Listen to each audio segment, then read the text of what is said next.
In today's video, I'm going to teach you how to enable end-to-end encryption in Zoom.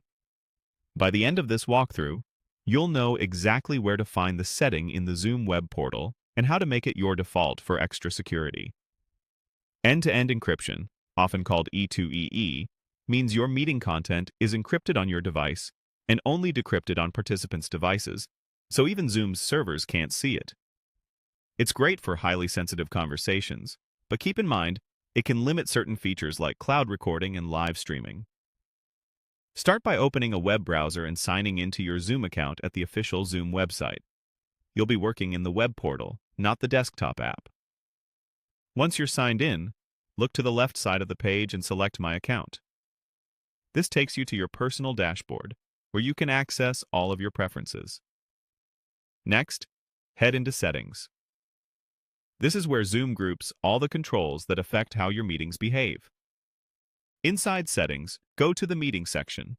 If you see tabs, make sure you're on the one labeled Meeting so you're adjusting the right area. Within the Meeting settings, open the Security category. This section gathers options that protect your meetings, from waiting rooms to encryption.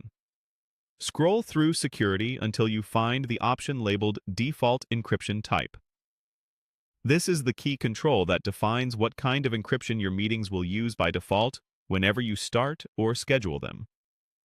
When you see Default Encryption Type, change the selection to End-to-End Encryption. If Zoom presents a brief explanation or a confirmation notice about feature limitations, read it so you understand the trade-offs before proceeding.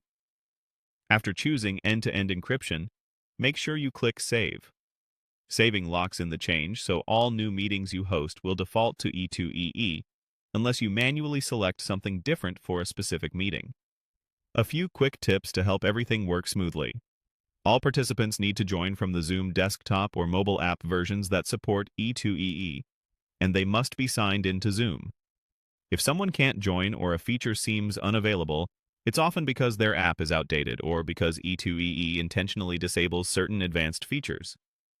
During a meeting, you can usually confirm E2EE is active by checking the security badge in the meeting window. It will indicate that end-to-end encryption is in use. That's it. Your default encryption type is now set to end-to-end encryption, giving your meetings an extra layer of privacy. Thanks for watching, and feel free to revisit these steps anytime you need to double-check your settings.